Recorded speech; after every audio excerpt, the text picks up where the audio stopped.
中国又一次被 CPTPP 拒之门外了，这已经是第4次了。说起来真是讽刺，当年中国还在嘲笑这个所谓的跨太平洋伙伴关系协定既不全面也不进步，现在倒是变成了中国拼命想挤进去的香饽饽。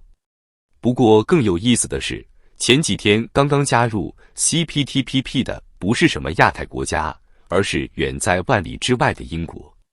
这让我不禁想起一句老话，人家压根就没想让你进来。为什么这么说呢？让我们来看看几个关键数据。第一个数据，大家肯定想不到，连越南这样的社会主义兄弟国家都在2018年就加入了 CPTPP。而当时中国在干什么？还在嘲笑这个组织没人感兴趣。现在可好，不但英国成功加入，就连哥斯达黎加的入盟申请都获得通过了，偏偏就是中国连个工作组都没批。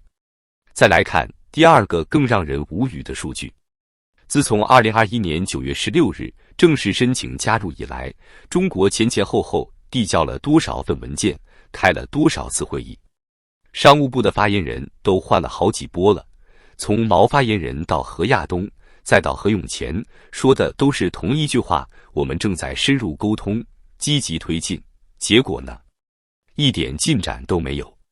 第三个数据简直令人窒息，目前 CPTPP 已经是一个拥有 5.8 亿人口，占全球 GDP 15% 的庞大经济圈。而中国作为世界第2大经济体，却连个门槛都迈不进去。这是为什么呢？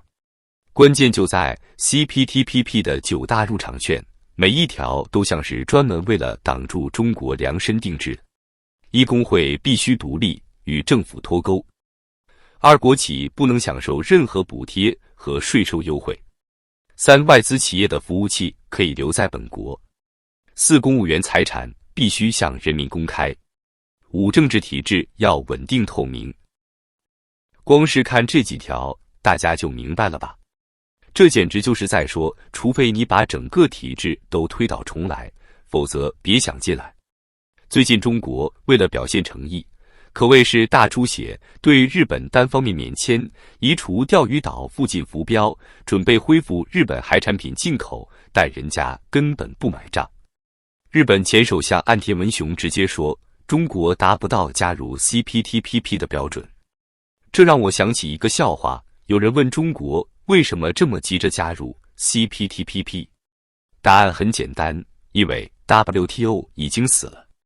当年中国加入 WTO 时承诺的8小时工作制、双休日，现在都实现了吗？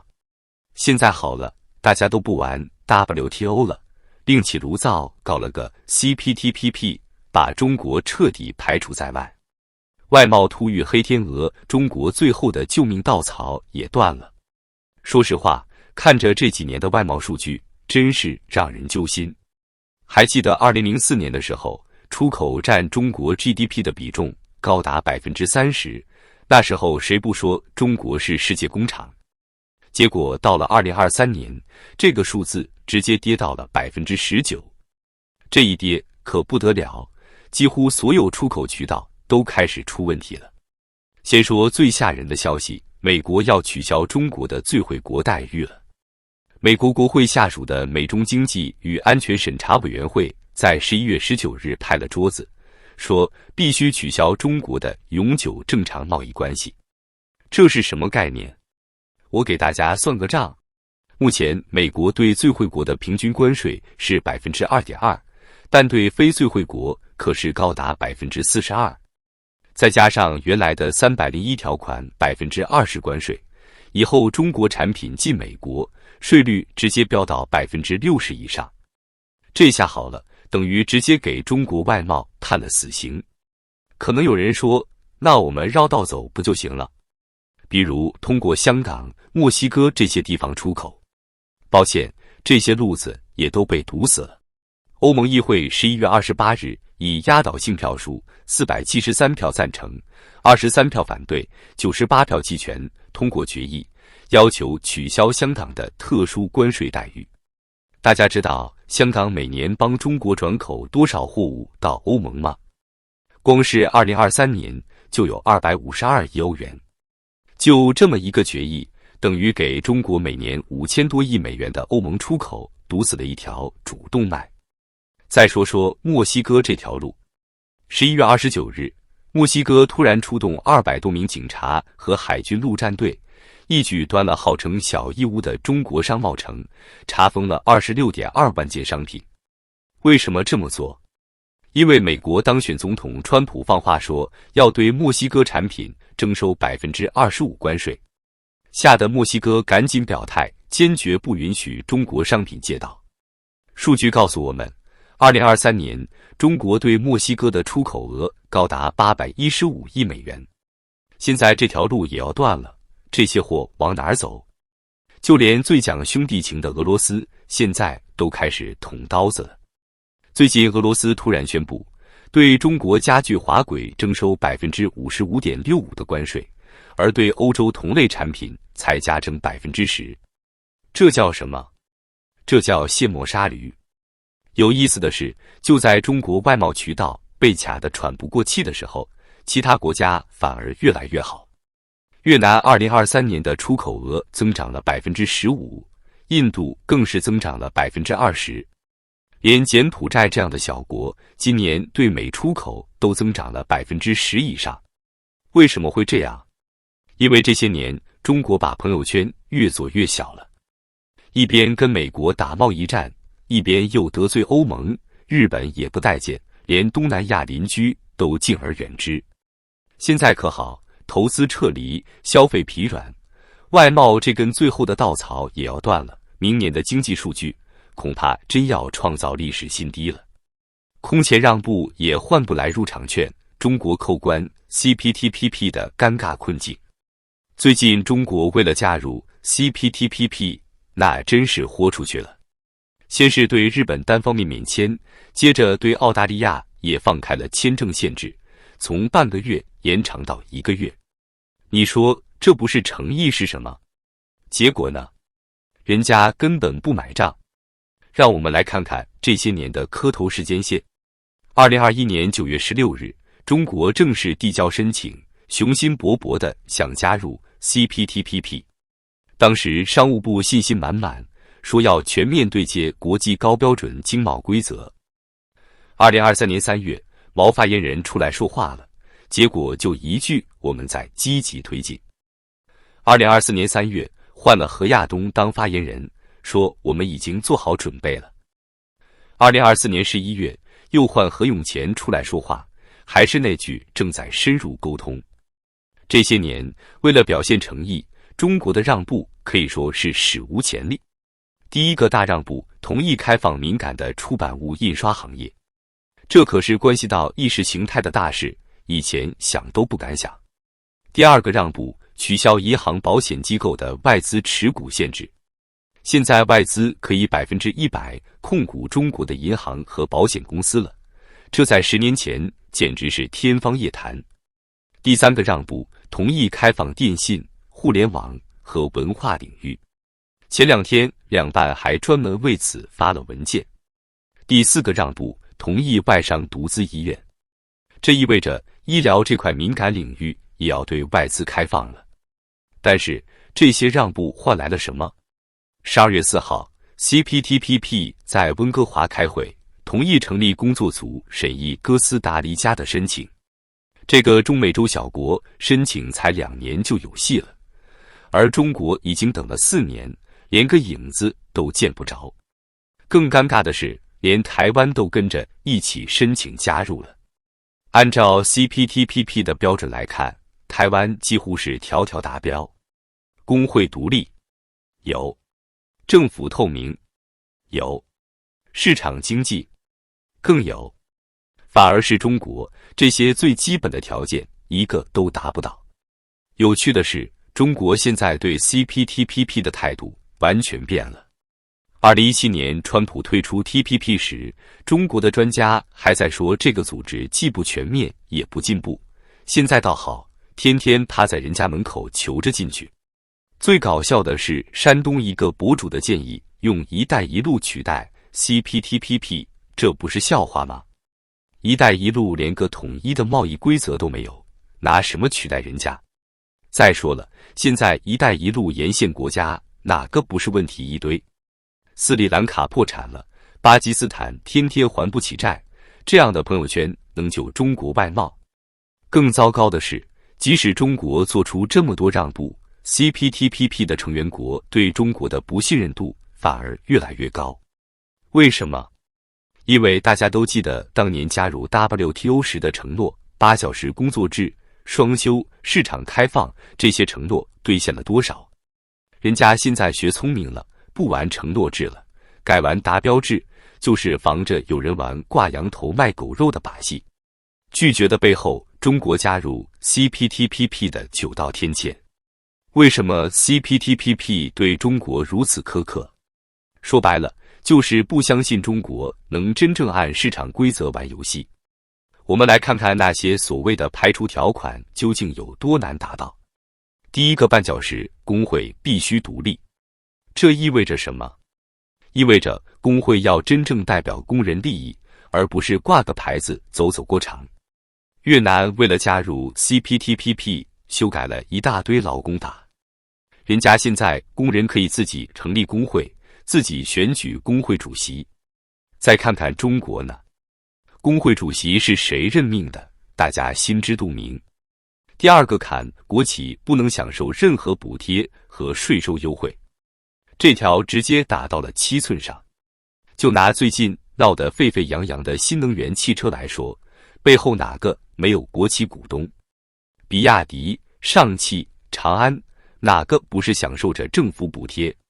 现在欧美一看你补贴多少，就加征多少关税，30%、50%递加，直接把价格优势抹平了。来看个具体案例。上汽大通前几天给供应商发了封信，说市场供需失衡，要求降价。为什么会这样？就是因为靠补贴堆出来的产能严重过剩，但因为都是国企，谁也不愿意主动退出，最后只能通过压榨供应商来续命。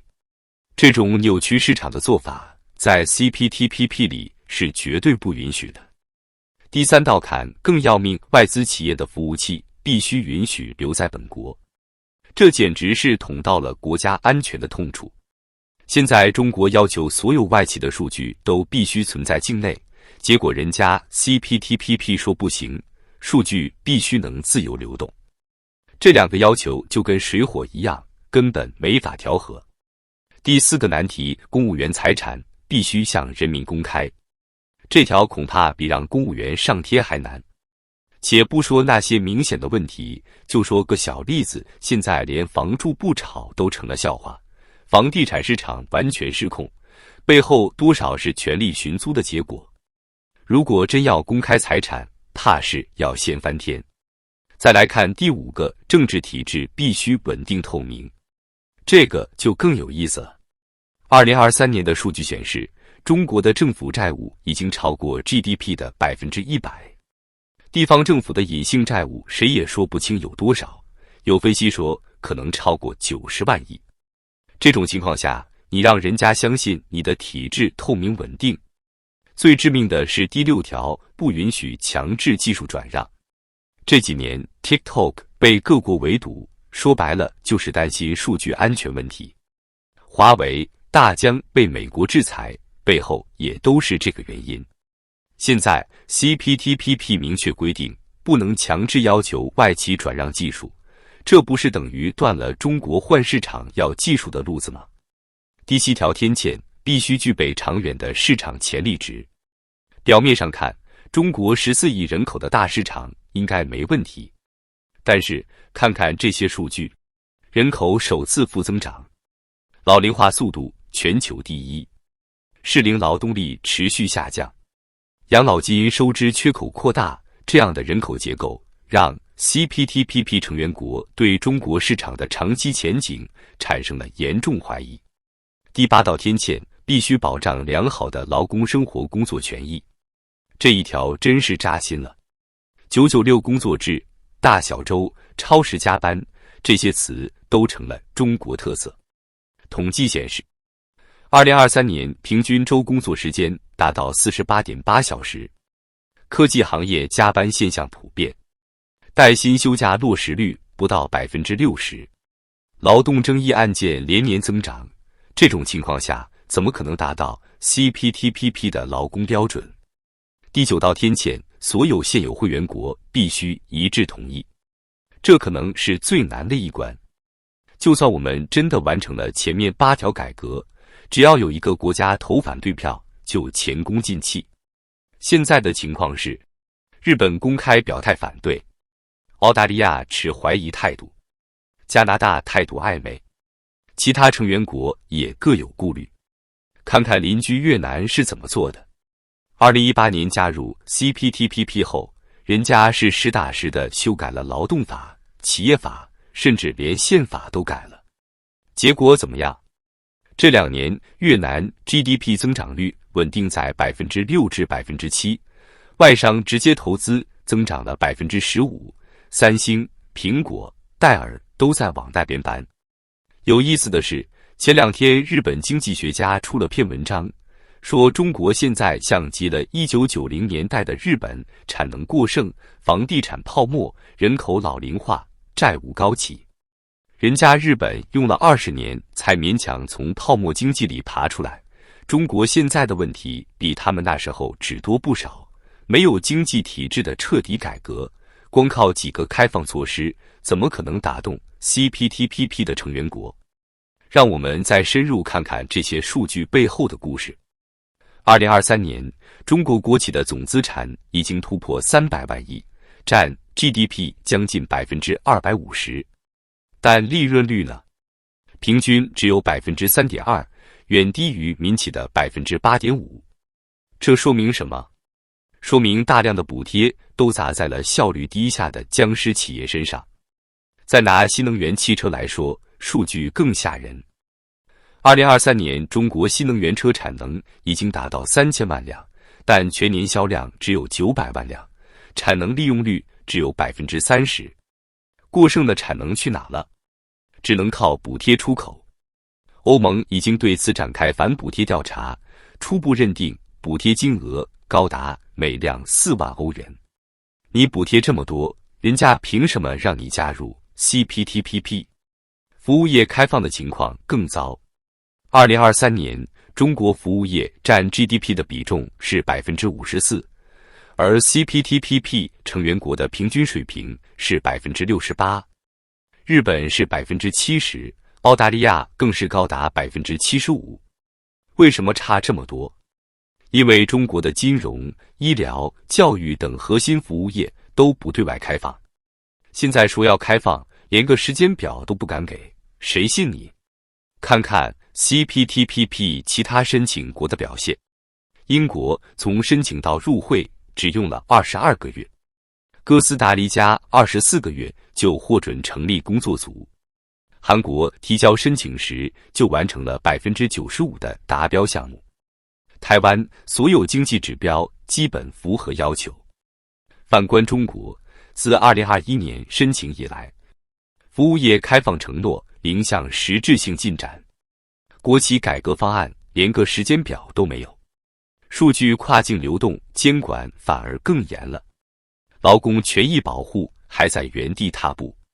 最近路透社采访了一位 CPTPP 成员国的谈判代表，他透露说，中国现在的问题不是个别条款达不到标准，而是整个经济体制都需要重构。这就像让一个计划经济的国家一夜之间变成市场经济，根本不现实。末路狂奔被排除在 CPTPP 外的连锁反应。说实话，被 CPTPP 拒之门外不是最可怕的，可怕的是这会引发一连串的多米诺骨牌效应。我给大家算一笔更吓人的账。首先是贸易壁垒的全面升级。